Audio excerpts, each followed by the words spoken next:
Hey friends, David here with an improv micro tip for you. This is something we've been working on in class recently, and I thought it was important enough to share. What have we been working on? Labeling. Labeling names, locations, places, objects, key pieces of information. We are labeling all the time when we are improvising.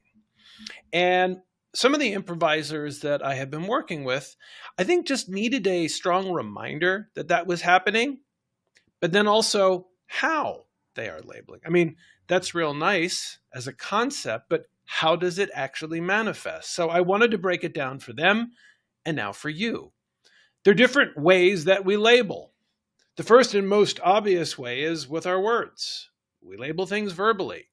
Hey, Gene, I see you bought a new hat. That looks awesome on you. We've now given a character a name, and we've described that they are wearing something and that we've got some emotional reaction to it. We use our words. But we also label things non-verbally. How do we do that? Simple. We use our face and our body. If someone were in an improv scene with me to walk up to my character and say, hey, do you want to grab a beer after work? And I respond with, I am using my face to label an emotion that I'm feeling. Maybe it's disgust, surprise, shock. I might use my body as well. There are all kinds of nonverbal cues that we can use when we are labeling. Lastly, we've got our space or our mime work. That is a really excellent way to label something that doesn't exist in the real world, but does in the world in which we are improvising, right? I might reach over.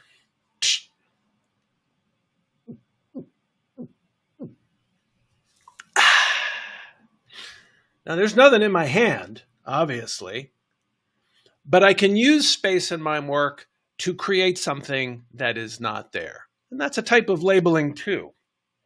From everyone else's perspective, your labeling is an act of creation.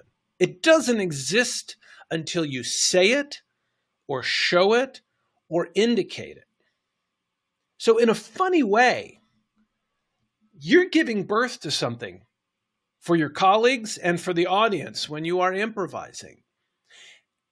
And this is really powerful because when an audience knows what they're looking at, when your scene partners understand what it is that you are creating, they are at ease, they're comfortable, and more often than not, an audience will laugh.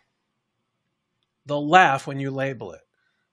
If I start a scene reaching for that can of whatever it is, and I start drinking, and I put it down, and my scene partner comes in and says, hey, Billy, you sure you want to be drinking a Schlitz at 10 a.m. on a Monday morning? The audience will laugh because they will be reassured that that thing that they saw in my hand that's not really there is what they thought it was. And that comfort is released in laughter. Laughter of recognition. You have given birth to that object as a result of what you've done when you are improvising. And what I was trying to tell my students the other night is that each of us are very powerful creators.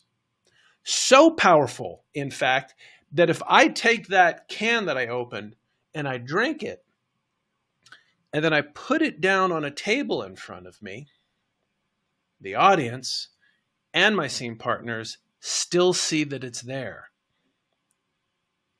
You've done such a good job at labeling that you can't forget what you've labeled. It will create cognitive dissonance for the audience and for your collaborators.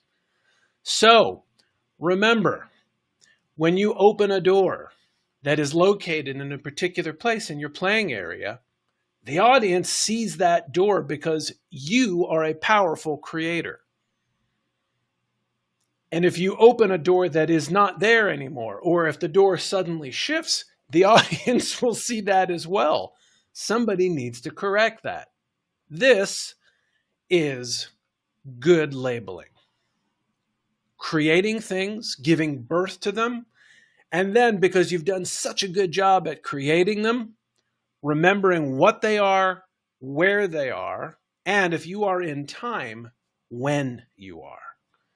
So that's today's micro tip. I hope this helps with your improv practice and performance. Let me know. Did I miss something? Maybe I need to get better at labeling.